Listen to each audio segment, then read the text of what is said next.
Hi, welcome to ಅಭಿಶ್ರಜೀವಿ. ಮಹಾಭಾರತ ಮತ್ತು ಭಗವದ್ಗೀತೆಯ ಹಿನ್ನೆಲೆಯಲ್ಲಿ ಶ್ರೀಕೃಷ್ಣನು ಧರ್ಮ, ಕರ್ಮ ಮತ್ತು ಮಾನವೀಯತೆಯ ಮೌಲ್ಯಗಳಿಗೆ ಅತಿ ಹೆಚ್ಚು ಮಹತ್ವ ನೀಡಿದ್ದಾನೆ. ಅವನ ಪ್ರಕಾರ ಕೆಲವು ತಪ್ಪುಗಳು ಅಥವಾ ಪಾಪಗಳು ಮನುಷ್ಯನನ್ನು ಸಂಪೂರ್ಣವಾಗಿ ವಿನಾಶದತ್ತ ಕೊಂಡೊಯ್ಯುತ್ತವೆ ಮತ್ತು ಅವುಗಳಿಗೆ ಸುಲಭವಾಗಿ ಕ್ಷಮೆ ಸಿಗುವುದಿಲ್ಲ.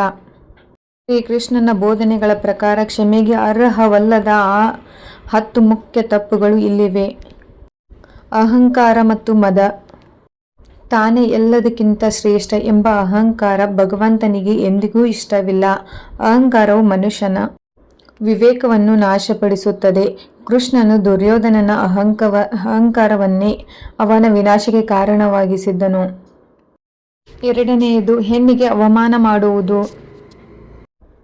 ಶ್ರೀಕೃಷ್ಣನ ಪ್ರಕಾರ ಸ್ತ್ರೀಯರನ್ನು ಗೌರವಿಸುವುದು ಅತ್ಯುನ್ನತ ಧರ್ಮ. ದ್ರೌಪದಿಯ ವಸ್ತ್ರಾಪಹರಣ ನಡೆದಾಗ ಆಕೆಯನ್ನು ಅವಮಾನಿಸಿದ ಕೌರವರನ್ನು ಕೃಷ್ಣನು ಎಂದಿಗೂ ಕ್ಷಮಿಸಲಿಲ್ಲ. ಹೆಣ್ಣಿನ ಶೀಲಕ್ಕೆ ಕೈ ಹಾಕುವುದು ಅಥವಾ ಆಕೆಯನ್ನು ಸಭೆಯಲ್ಲಿ ಅವಮಾನಿಸುವುದಕ್ಕೆ ಕ್ಷಮೆಯೇ ಇಲ್ಲ. ಅದಕ್ಕೆ ಕೇವಲ ಸರ್ವನಾಶದ ಶಿಕ್ಷೆ ಎಂಬುದನ್ನು ಕೃಷ್ಣನು ಮಹಾಭಾರತದ ಯುದ್ಧದ ಮೂಲಕ ತೋರಿಸಿಕೊಟ್ಟಿದ್ದಾನೆ. ಸ್ತ್ರೀಯರನ್ನು ಗೌರವಿಸದ ಸಮಾಜ ಅಥವಾ ವ್ಯಕ್ತಿ ಎಂದಿಗೂ ಉದ್ಧಾರ ಆಗುವುದಿಲ್ಲ. ದ್ರೌಪದಿಯ ವಸ್ತ್ರಾಪಹರಣ ನಡೆದಾಗ ಮೌನವಾಗಿದ್ದ ಕೌರವರ ಸಭೆ ಮತ್ತು ಅದಕ್ಕೆ ಕಾರಣವಾದವರನ್ನು ಕೃಷ್ಣನು ಕ್ಷಮಿಸಲಿಲ್ಲ.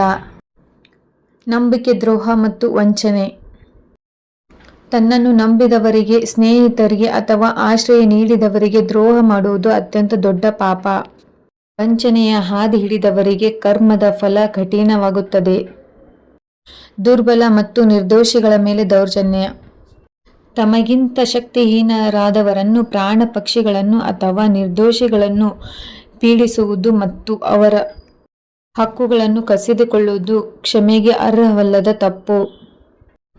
ತಂದೆ ತಾಯಿ ಮತ್ತು ಗುರುಗಳಿಗೆ ಅಪಚಾರ.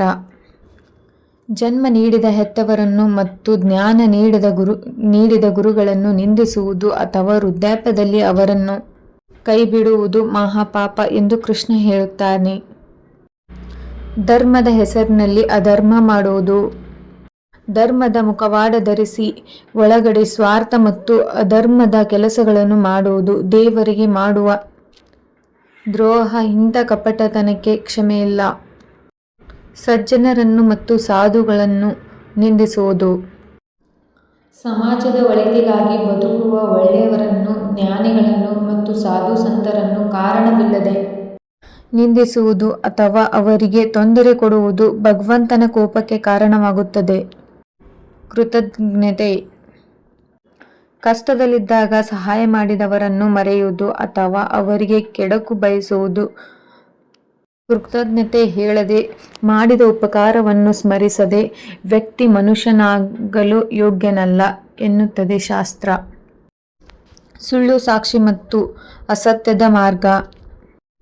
ಸಾಮರ್ಥ್ಯಕ್ಕಾಗಿ ಸುಳ್ಳು ಹೇಳುವುದು, ಇನ್ನೊಬ್ಬರಿಗೆ ಅನ್ಯಾಯ ಮಾಡುವುದು, ಸತ್ಯವನ್ನು ಮರೆಮಾಚಿ ಇಡುವುದು, ಅಧರ್ಮಕ್ಕೆ ಸಾಥು ಕೊಡುವವರನ್ನು ಕಾಲವೇ ಶಿಕ್ಷಿಸುತ್ತದೆ. ಶರಣಾದವರನ್ನು ಕೈಬಿಡುವುದು. ಶ್ರೀಕೃಷ್ಣನ ಪ್ರಕಾರ ತಪ್ಪುಗಳು ಅರಿಯದೇ ನಡೆದರೆ ಪಶ್ಚಾತ್ತಾಪದಿಂದ ಕ್ಷಮೆ ಸಿಗಬಹುದು. ಆದರೆ ಈ ಮೇಲಿನ ತಪ್ಪುಗಳನ್ನು ಗೊತ್ತಿದ್ದು ಅಹಂಕಾರದಿಂದ ಅಥವಾ ಸ್ವಾರ್ಥದಿಂದ ಮಾಡಿದಾಗ ಕರ್ಮದ ಸಿದ್ಧಾಂತದ ಪ್ರಕಾರ ವ್ಯಕ್ತಿಯು ಅದರ ಭೀಕರ ಫಲವನ್ನು ಅನುಭವಿಸಲೇಬೇಕಾಗುತ್ತದೆ. ಭಗವದ್ಗೀತೆಯಲ್ಲಿ ಶ್ರೀಕೃಷ್ಣನು ಕರ್ಮಣ್ಯೇವಾಧಿಕಾರಸ್ತೆ ಎಂದು ಹೇಳುತ್ತಾನೆ. ಆದರೆ ಪ್ರತಿಯೊಬ್ಬ ವ್ಯಕ್ತಿಯು ತಾನು ಮಾಡಿದ ಕರ್ಮದ ಫಲವನ್ನು ಅನುಭವಿಸಲೇಬೇಕು. ಅಹಂಕಾರದಿಂದ ಉದ್ದೇಶಪೂರ್ವಕವಾಗಿ ಮಾಡುವ ದೊಡ್ಡ ತಪ್ಪುಗಳಿಗೆ ಪ್ರಕೃತಿ ಅಥವಾ ಭಗವಂತನ ನ್ಯಾಯಾಲಯದಲ್ಲಿ ಕ್ಷಮೆ ಇರುವುದಿಲ್ಲ, ಕೇವಲ ಶಿಕ್ಷೆ ಇರುತ್ತದೆ. ಕೃಷ್ಣಂ ವೇದಂ ಜಗದ್ಗುರು. Thank you for watching.